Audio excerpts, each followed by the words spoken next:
दोस्तों नमस्कार। मैं आपका मित्र आपका भाई पंकज फिर एक बार आपसे रूबरू होने का मौका मिला। आज बात करने का एक मन था। हम बात करना चाहते हैं खासकर जो भारत सरकार बहुत बड़े पैमाने पर विभिन्न संस्थानों में निजीकरण की ओर बहुत तेज़ी के साथ अग्रसर है। देखिए, मैं भारत सरकार और माननीय प्रधानमंत्री को यह संदेश एक आम नागरिक की हैसियत से उनको संदेश पहुंचाना चाहता हूं। माननीय प्रधानमंत्री जी, मैं ये नहीं कहता हूं कि आपने बहुत कोई अच्छा कार्य देश के लिए नहीं किया है। आपके कर्तव्यनिष्ठ हाथों ने देश को एक विकास की ओर अग्रसर कर रहे हैं। लेकिन माननीय प्रधानमंत्री जी, हम ये चाहते हैं कि आप पता नहीं आपके जो कैबिनेट है या आपके कैबिनेट के जो जितने भी प्रमुख विभागाध्यक्ष हैं, आपके जो प्रमुख सचिव हैं, उप सचिव हैं, जितने भी आपके आईएएस अंडर में काम करते हैं, वो भारत सरकार और राज्यों से क्या सर्वे लेते हैं। देखिए, निजीकरण एक ऐसा माध्यम है, ये मान लीजिएगा कि आने वाले जो भी देश के युवा वर्ग है, खासकर अंतिम छोर पे खड़ा हुआ वो व्यक्ति, निजीकरण से उसको कोई फायदा नहीं होगा। माननीय प्रधानमंत्री जी, अगर आपको निजीकरण बहुत लगाना ही है तो सबसे पहले आप देश की सर्वोच्च संस्था और संसद के बैठे हुए सभी जो प्रतिनिधि हैं, चाहे वो लोकसभा के हों चाहे राज्यसभा के हों। भारत सरकार लोकसभा के जो सांसदों की संख्या है 545 और राज्यसभा 250, और हमको लगता है भारत वर्ष में जितने भी राज्य हैं और भारतवर्ष के जितने भी विधायकों की संख्या है करीब 4185, उसमें विधान परिषद सदस्य भी हैं। आप एक काम करिए, ये बात बहुत हो सकता है बहुत मुझको या आपको मुझको तो कोई दिक्कत नहीं है, मैं तो ये संदेश आपको पहुंचाना चाहता हूं, लेकिन खासकर आपकी मंत्रिपरिषद को या जो लोग सरकारी संस्थाओं में बैठे हुए लोग हैं, आप जितने भी लोकसभा सांसद, राज्यसभा सांसद, विधायक और भारत सरकार के जितने भी आईएएस, भारतीय प्रशासनिक सेवा, आईपीएस या पीसीएस रैंक के समकक्ष अधिकारी हैं, इन सबकी पेंशन को बंद कर दीजिए। उसके बाद आप करिए निजीकरण। और मैं बात भारत सरकार के जो भी माननीय सुप्रीम कोर्ट के न्यायाधीश, प्रमुख न्यायाधीश और जो भी न्यायाधीश हैं, उच्च न्यायालय के जो न्यायाधीश हैं, उनसे एक विनम्र आग्रह और अनुरोध करता हूं कि आप जनहित में आप सदैव इन कारणों के प्रति सरकार को अपना आदेश दीजिए और एक जनहित याचिका के माध्यम से इसको तत्काल बंद कराइए।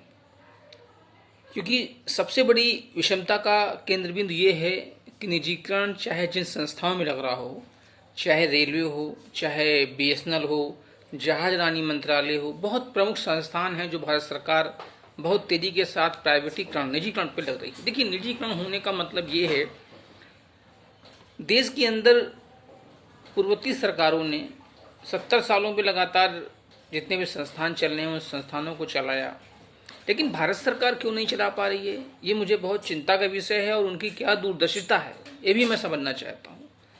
देखिए, ये देश जो है एक ऐसा देश है, यहाँ पर ये मान लीजिए कि सभी वर्ग के लोग, सभी धर्मों के लोग, और खासकर 70% का जो रेशियो है, 70 से 80% का रेशियो, वो मध्य वर्ग से भी मध्य वर्ग के बीच का सर्वे है।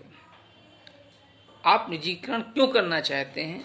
बड़ी आश्चर्य की बात है इस देश में, जब लोकसभा के अंदर सबसे सस्ता खाना मिलता है वहाँ की कैंटीन में, उन सबको छूट भी मिलती है। गाड़ी लेना हो तो उनके लिए छूट है, उनको कोई मकान लेना हो उनके लिए छूट है, लेकिन आम नागरिक के लिए क्यों नहीं छूट है? हम देखते हैं कि जितने भी टूल टैक्स बने हुए हैं, सारे विधायक, सांसद, विधान परिषद, जितने भी ब्यूरोक्रेट्स हैं, जितने भी राज्य सरकारों के मंत्री, विधायक, इन सबको तो छूट है, आम जनमानस को क्यों नहीं छूट है? तो ये तो गलत है ना। माननीय प्रधानमंत्री जी, अगर संदेश आप देना चाहते हैं, इस राष्ट्र को संबोधित करना चाहते हैं, तो आप ऐसे कार्यों को कीजिए जिससे देश का आम जनमानस आपको सर्वस्व माने, और मानता है, ऐसा नहीं कि नहीं मानता है, लेकिन उसके बावजूद आपकी भारत सरकार की कुछ चीज़ें ऐसी हैं जो आम जनमानस को बहुत परेशान कर रही हैं। चर्चा का विषय यही था, इसीलिए मैंने चर्चा रखी आपके माध्यम से। मैं ये चाहता हूं कि जो चीज़ें हैं, जो संदेश आप देश को देना चाहते हैं, एक ऐसा संदेश दीजिए जिसके माध्यम से भारत के जितने भी आमजन हैं उनको लगे नहीं कि आप सबसे ज़्यादा नीचे के तबके के लोगों का आदर करते हैं, उनकी भावनाओं का ध्यान रखते हैं। आपने राम मंदिर का जो बीड़ा उठाया, उसके साथ पूरा देश आपके साथ खड़ा रहा।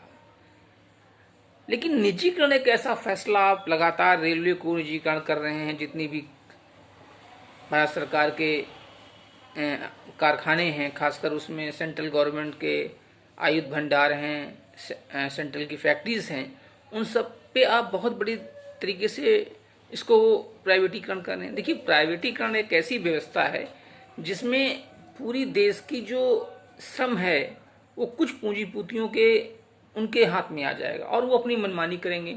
और निजीकरण में सबसे बड़ी दिक्कत ये आती है कि श्रम जो संगठन है और जो श्रमिक है उसका उत्पीड़न होने लगता है। मान लीजिए आपने निजीकरण किया, किसी संस्थान को ठेका दिया, उसको जो सैलरी दिहाड़ी मिलनी चाहिए, दिहाड़ी है उसकी 500 रुपये, उसको 250 रुपये 300 रुपये मिलेगी। उसका कोई जिम्मेदार होगा? उसका जिम्मेदार तो कोई नहीं होगा। तो माननीय प्रधानमंत्री, आप देश के एक ऐसे नायक हैं और जनता आपको बहुत हाथों हाथ देती है, तो कम से कम ये आपसे गुजारिश है कि आप निजीकरण पे इसको बंद कर दीजिए। हमारी आपसे बहुत विनम्र गुजारिश है। मैं ये चाहता हूँ कि देश की एक ऐसी व्यवस्था रहे और देश एक ऐसे राष्ट्र की ओर अग्रसर हो जहाँ पर एक निचले पायदान पे खड़ा हुआ व्यक्ति भी कहे कि हम भारत के निवासी हैं, और उसको कम से कम उसके परिवार को चैन से रोटी, बच्चों को स्कूली शिक्षा और उनका रहन सहन अच्छे स्तर से रहे। क्योंकि ये भारत की विडंबना है कि भारत के अंदर जो वोटर वोट देता है सबसे ज़्यादा वही परेशान रहता है, और जो लोग वोट पाते हैं वो सत्ता में आते ही मंत्री बन जाते हैं और अपने अपने क्षेत्रों में वो क्या विकास करते हैं वो उनका पैरामीटर तो उन्हीं के पास रहता है। तो आदरणीय माननीय देश के प्रधानमंत्री जी, ये एक नागरिक के हैसियत से मैंने आपको ये संदेश पहुंचाने का प्रयास किया है। कहाँ हद तक ये संदेश मेरा पहुंचता है मुझे नहीं पता है। अगर ये संदेश किसी माध्यम से आप तक पहुंचता है तो कृपया कर पर आप, हम ये नहीं कहते हैं कि आप बहुत कर्तव्यनिष्ठ हैं और बहुत बुद्धिजीवी हैं, आपकी मंत्रिपरिषद के साथ एक बैठक करिए और उसमें ये डिसाइड करिए कि जो भारत के खासकर रेलवे है, बीएसएनएल है, एचएल है, जहाजरानी मंत्रालय है और राज्यों के अंदर जो भी संस्थान हैं उन पर निजीकरण पर रोक लगा दीजिए। और इसमें सबसे बड़ी जो भागीदारी मैं चाहता हूँ कि भारत के सर्वोच्च न्यायालय के जो भी न्यायाधीश हैं, प्रमुख न्यायाधीश और राज्यों के न्यायाधीश, वो अपनी एक कमेटी बनाकर स्वतः मामले को संज्ञान में और तत्काल भारत सरकार को ये सूचित करें, उनको सूचना दें और उनको निर्देशित करें कि निजीकरण पर आप तत्काल प्रभाव से रोक लगाइए। क्योंकि ये एक ऐसी व्यवस्था देश के अंदर जारी हो जाएगी, अगर इसको अभी नहीं रोका गया तो ये मान लीजिए आने वाले समय में युवाओं के भविष्य पर एक कुठाराघात हो जाएगा, जिसको इस देश के भविष्य के युवा अपने आप को बहुत ठगा हुआ महसूस करेंगे। जब मैं एक आम नागरिक की हैसियत से आप सबको पूरे देश के अंदर ये आज व्यवस्था 29 राज्यों और करीब 6 या 7 केंद्र शासित राज्यों में ये सूचना लगातार टेलीविजन, समाचार पत्रों के माध्यम से, इलेक्ट्रॉनिक मीडिया और प्रिंट मीडिया के माध्यम से ये प्रसारित हो रही है, तो मैं ये चाहता हूँ कि इस जन आंदोलन के साथ सभी जुड़ें और खासकर इस जो ये आपकी प्राइवेटाइजेशन, निजीकरण है, इस पे तत्काल प्रभाव से रोक लगाएं। देखिए, हम युवा हैं, हम देश का भविष्य बनाते हैं।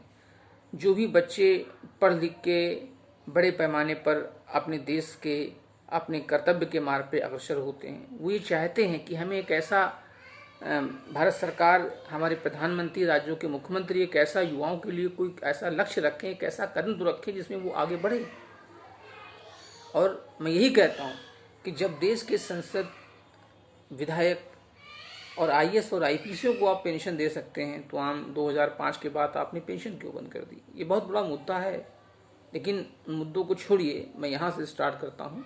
इसी के साथ मैं ये चाहता हूँ कि जितने भी लोग भारत के निवासी गण हैं, 130 करोड़ देशवासी हैं, आप सभी अपने अपने माध्यम से, चाहे वो लिखित के माध्यम से या व्हाट्सएप के माध्यम से या इलेक्ट्रॉनिक मीडिया, जिस प्रकार से भी ये संदेश भारत सरकार के पास पहुंचाना चाहते हैं उनको पहुंचाएं। कम से कम भारत सरकार को लगे कि हाँ, देश के अंदर आक्रोश फैल रहा है। इसी के साथ मैं अपनी बातों को यहाँ से विराम देता हूँ। जय हिंद, जय भारत।